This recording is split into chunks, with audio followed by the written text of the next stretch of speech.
Bismillahirrahmanirrahim. Assalamu alaikum everyone. Welcome to my channel Education Arena. Hope you all are doing well. Today the topic which I am going to discuss in front of you people is a story named as Goliath, which was written by Neil Gaiman. This story is included in a subject named as fantasy, which is a part of BS English 6th semester. First of all, I would like to start my today's lecture with the writer's introduction. Neil Gaiman जो है वो एक prolific और highly influential author है, ठीक है, और जो कि अपनी कॉन्ट्रीब्यूशंस वाइड रेंज ऑफ जो लिटरेरी जॉनरास हैं लाइक फैंटेसी है, हॉरर है, साइंस फिक्शन है, इनके क्रॉस जो है उसकी जो कॉन्ट्रीब्यूशंस हैं उसके लिए ये जो है वो जाना जाता है। ये जो है वो 10 नवंबर 1960 में पोर्चेस्टर हैम्पशायर इंग्लैंड के अंदर जो है वो पैदा हुआ था, ठीक है। इसकी जो अर्ली एक्सपोयर है लिटरेचर और इसका जो पैशन है स्टोरी टेलिंग के लिए, ठीक है, वो इसके रिमार्केबल करियर की बेसिकली स्टेज को सेट करता है और सेवरल डेकेड्स तक ये जो चीज़ है ये चलती आई है और इसमें इसके बहुत ज़्यादा जो है वो फेमस वर्क्स भी हैं। उसके बाद उसकी अर्ली लाइफ और इन्फ्लुएंसेस को स्टडी कर लेते हैं।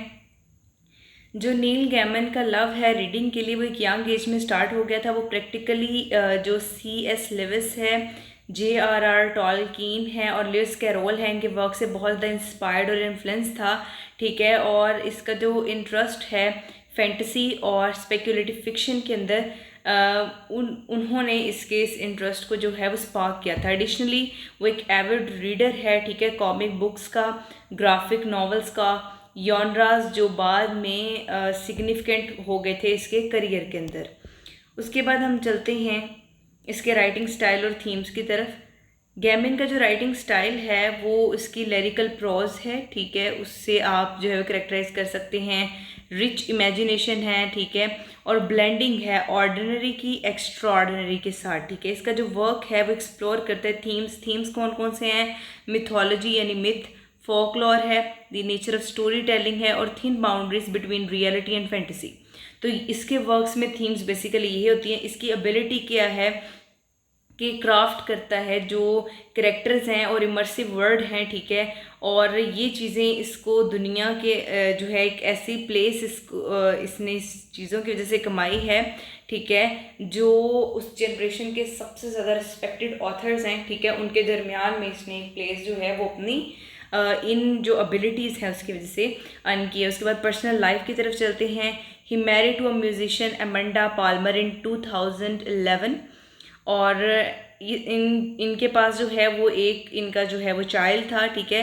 ही continues to write and publish new works maintaining a strong presence in the literary world and engaging with his fans through social media and public appearances, ठीक है। तो उसने लिखना शुरू किया और न्यू वर्क्स को पब्लिश कराता रहा, ठीक है, और उसने एक स्ट्रॉन्ग प्रेजेंस जो है वो लिटरेरी वर्ल्ड के अंदर मेंटेन की थी, ठीक है। और जो उसके फैंस थे उनके साथ वो इंगेज होता था एक सोशल मीडिया और पब्लिक अपीयरेंसेस के थ्रू। उसके बाद हम चलते हैं ये जो हमारी शॉर्ट स्टोरी है इसके इंट्रोडक्शन की तरफ। गोलियात जो है ये नील गैमन ने लिखी है। ये एक शॉर्ट स्टोरी है जो सेट की गई है यूनिवर्स के अंदर। अब यूनिवर्स कौन सा, 1999 का साइंस फिक्शन एक फिल्म है द मैट्रिक्स, ठीक है, उसके यूनिवर्स के अंदर ये शॉर्ट स्टोरी भी सेट की गई है।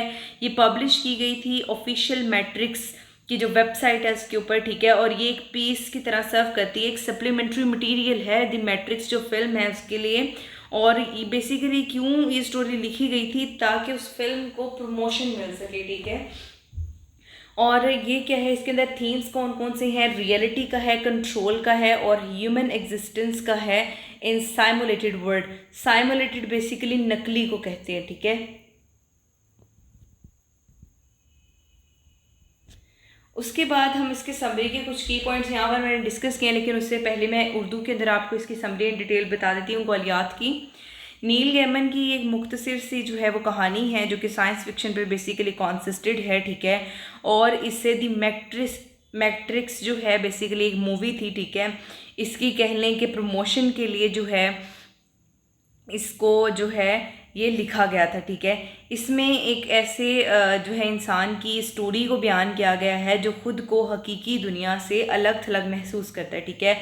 वो अपने आप को जो रियलिटी है ना ठीक है, उससे सेपरेट फील करता है। इसका जो सेंट्रल करेक्टर है वो बचपन से ही क्या करता है कि बहुत अजीबोगरीब किस्म के तजर्बात से गुजरता है, ठीक है, जैसे कि अचानक गायब हो जाना या हादसात में ज़िंदा बच जाना, और अपनी ज़िंदगी के बारे में बहुत ज़्यादा उलझन का शिकार रहता है, ठीक है। वो समझ नहीं पाता कि सब इसके साथ क्यों हो रहा है। बाद में से पता चलता है कि वो एक मसनूई जहानत, जैसे कि हमने बताया साइमुलेटेड नकली को कहते हैं, तो उसे पता चलता है कि वो एक मसनूई जहानत के ज़ेर असर जो है वो ज़िंदगी गुजार रहा है, जो कि एक मैट्रिक्स नुमा जो है वो कंप्यूटर प्रोग्राम है। तो बाद में उसे इस चीज़ का पता चलता है, यानी कि वो सोचता है कि बचपन से ही उसे अजीबो गरीब तजर्बात में से वो गुजर रहा है और ये क्यों है, अक्सर वो गायब हो जाता है, अक्सर वो हादसात में से ज़िंदा बच जाता है। तो बाद में उसे पता चलता है कि वो एक मसनूई जहानत के ज़ेर असर जो है वो ज़िंदगी गुजार रहा है, जो कि एक मैट्रिक्स की तरह का कंप्यूटर प्रोग्राम है, ठीक है। अब यहाँ पर क्लाइमेक्स कब आता है कि जब एक बड़ी तबाही के दौरान क्या होता है कि एक अहम फैसला करना होता है, ठीक है। इस पर ये इंकशाफ होता है कि वो दरअसल एक कंप्यूटर प्रोग्राम के ज़रिए जो है वो तख्लीक किया गया है ताकि हकीकी दुनिया में एक बड़े बहरान से बचने के लिए इस्तेमाल हो सके, ठीक है। कहानी का बेसिकली मैसेज ये है कि हकीकत की नौयत कितनी पेचीदा हो सकती है और हम किस हद तक अपने आप को इसमें ज़म कर सकते हैं, ठीक है। गोलियात जो है हकीकत और जो शनाख्त है बेसिकली उनके मौज़ूआत पर बेसिकली ये जो है वो लिखी गई है, ठीक है, जो कि नील गैमन की जो तहरीरें हैं या जो नील गैमन की स्टोरीज़ हैं उनका एक मेन हिस्सा है, ठीक है। तो अब इसकी समरी के की पॉइंट्स समझ लेते हैं। सबसे पहले तो हम समझते हैं इसकी सेटिंग और इंट्रोडक्शन को। प्रोटैगनिस्ट जो होता है वो एक फ्यूचरिस्टिक सिटी में रहता है, ठीक है, और एक ऑफिस जॉब में वो काम करता है। अब ये सिटी जो है ये टेक्नोलॉजिकली एडवांस है, लेकिन कुछ फिर भी नॉर्मलेसी जो है वो इस सिटी के अंडर जो है वो होती है। जैसे आपको पता है नॉर्मलेसी का जो है लफ्ज़ी मतलब वो ये है कि मामूल, ठीक है। उसके बाद जो है वो हम चलते हैं इसके नेक्स्ट पॉइंट की तरफ, जो कि स्ट्रेंज एक्सपीरियंसेस बिगिन। अब क्या होता है, सबसे पहले आपने इंट्रोडक्शन बता दिया कि सेटिंग क्या है, प्रोटैगनिस्ट कहाँ पर रहता है, किस सिटी में रहता है, सिटी किस तरह की। अब है स्ट्रेंज एक्सपीरियंसेस, अब स्टार्ट हो जाते हैं, उनके बारे में स्टडी कर लेते हैं। सबसे पहले क्या होता है कि प्रोटैगनिस्ट जो है वो ओल्ड इवेंट्स को एक्सपीरियंस करना स्टार्ट करता है। जैसे मैंने पहले बताया कि गायब हो जाना, ये सारा कुछ, जैसे कि उसको जायंट जो है वो नज़र आना शुरू हो जाते हैं। वो एक ऐसी सिटी देखता है जो उसकी विजन्स के अंदर जो है वो डिस्ट्रॉय हो चुकी है, ठीक है। उसके बाद जो चीज़ें इसको बहुत ज़्यादा डिस्टर्ब कर देती हैं, अब यहाँ पर क्या है कि उसको ये बेसिकली कहने कि स्ट्रेंज एक्सपीरियंस यहाँ पर उसका स्टार्ट होता है। सबसे पहले हमने पढ़ लिया प्रोटैगनिस्ट कौन है, कहाँ पर वो रहता है। बेसिकली बताया गया है कि ये 7 फीट जो है वो टॉल है, इसके फिंगर्स जो हैं हैंड की वो बनाना के जितनी जो है वो लंबी है, ठीक है। तो उसके बाद उसके साथ कॉन्टेक्ट उसका होता है मिस्टीरियस एंटिटीज़ के साथ। अब यहाँ पर क्या है कि वो जो बंदा है, ठीक है, वो कांटेक्ट करता है मिस्टीरियस एंटिटी इसके साथ, ठीक है, जो उसको इन्फॉर्म करते हैं कि वो साइमुलेशन में रह रहा है, यानी कि नकली दुनिया में रह रहा है। वो रिवील करते हैं कि उसका एक लार्जर कॉन्फ्लिक्ट के अंदर जो है एक बड़ा इंपॉर्टेंट पार्ट है जो उसने प्ले करना है, ठीक है। उसके बाद रेविलेशन होती है ट्रू रियलिटी, यानी ट्रू रियलिटी रिवील होती है। प्रोटैगनिस्ट ये जानता है कि रियल वर्ल्ड अंडर जो है वो थ्रेट है एलियन की स्पीशीज़, एलियन स्पीशीज़ जो हैं उनके थ्रेट के अंदर जो है वो रियल वर्ल्ड है।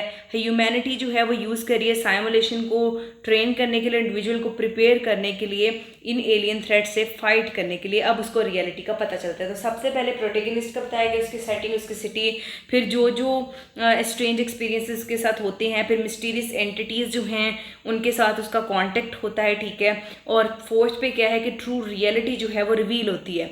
आगे क्या है, प्रोटैगनिस्ट का यूनिक रोल क्या है, ये रिवील होता है कि जो प्रोटैगनिस्ट है, ठीक है, उसमें यूनिक एबिलिटीज़ हैं इस साइमुलेशन के साथ भी, ठीक है। और ये एबिलिटीज़ इसको क्रूशियल बनाती हैं वॉर के अंदर। यानी कि ये क्या हो जाता है, ये जो एलियन की वॉर है, जो एलियंस ने सिटी पे किया हुआ है, ठीक है, उनकी वॉर के अगेंस्ट ये पता चलता है कि अब ये जो है ये जो है पर्सन, ये बहुत ज़्यादा इसके अंदर जो एबिलिटीज़ हैं, ठीक है, इस साइमुलेशन में रहते हुए भी ये बहुत ज़्यादा क्रूशियल हैं वॉर जो लड़ी जानी है एलियंस के अगेंस्ट। आगे चलते हैं ट्रेनिंग और प्रिपरेशन की तरफ। जो प्रोटैगनिस्ट है, ठीक है, वो इन एबिलिटीज़ को हार्नेस करने के लिए एक ट्रेनिंग के प्रोसेस से गुजरता है, ठीक है। वो अवेयर होता है ट्रू नेचर जो एग्जिस्टेंस और उसके मिशन की, उसकी एग्जिस्टेंस और उसके मिशन की ट्रू नेचर जो है उससे क्या करता है कि वो अवेयर होता है। अब नेक्स्ट जो है उसे रियलिटी के बारे में जो है वो पता चलना शुरू हो जाती है, अवेकनिंग टू रियलिटी। प्रोटेगनिस्ट जो है उसे रियल वर्ल्ड के बारे में पता चल जाता है, ठीक है। और जो साइमुलेटेड लाइफ है उसको पीछे छोड़ देता है, वो फाइट को ज्वाइन करता है जो एलियन इन्वेडर्स हैं उनके खिलाफ है, ठीक है। और अब उसे अपने मकसद का फुली तौर पर जो है उससे वो आगाह है, उसे पता है। नेक्स्ट चलते हैं थीम ऑफ सेक्रीफाइस की तरफ।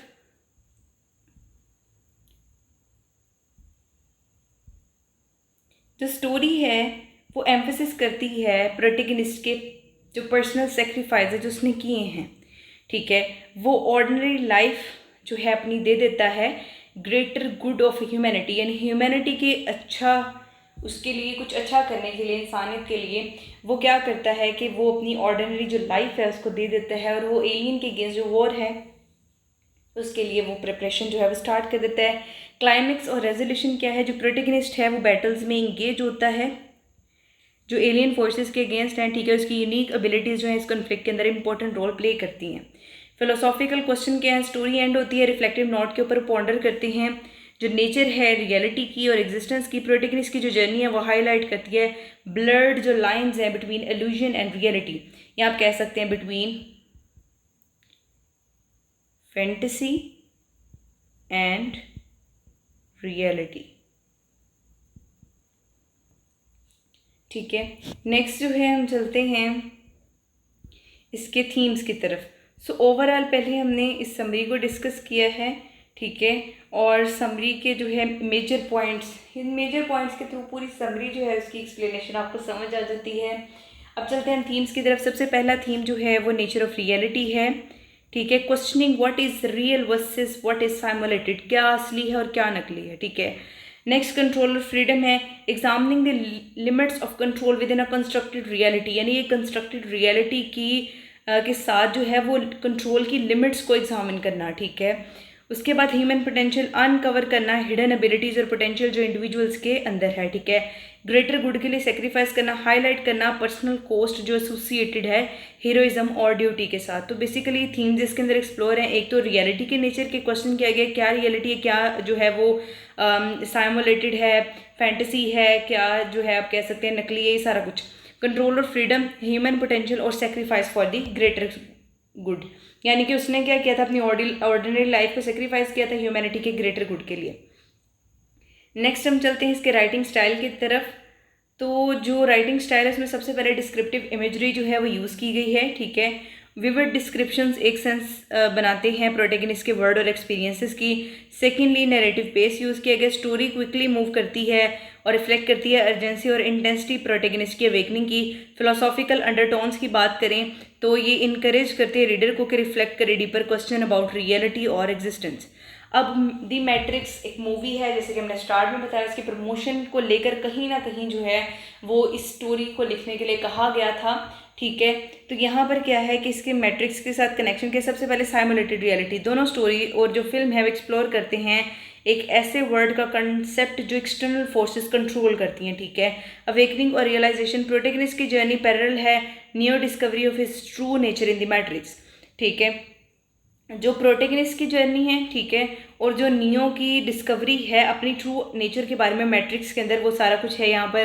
टेक्नोलॉजिकल कंट्रोल की बात करें तो सेंट्रल थीम जो है टेक्नोलॉजिकल कंट्रोल और ह्यूमन फ्रीडम, ये दोनों स्टोरी के अंदर भी और फिल्म के अंदर भी टेक्नोलॉजिकल कंट्रोल और इंसान की जो फ्रीडम है, इस थीम को जो है वो एक्सप्लोर किया गया है। तो आज के हमने इस लेक्चर में राइटर का सबसे पहले इंट्रोडक्शन स्टडी किया, ठीक है, उसकी लाइफ, उसके वर्क्स, एक्सपीरियंसेस, ये सारा कुछ स्टडी किया। उसके बाद हमने समरी जो हमारी स्टोरी है गोलियात, ठीक है, बाय नील गैमिन, इसका इंट्रोडक्शन किया, इसकी समरी उर्दू में डिस्कस की, देन पॉइंट बाय पॉइंट इसकी समरी को डिस्कस करने की कोशिश की। देन उसके बाद हमने इसके थीम्स पढ़े, फिर इसका जो है राइटिंग स्टाइल और जो द मैट्रिक्स मूवी है, फिल्म है, उसके साथ इसका क्या कनेक्शन है, इसको स्टडी किया।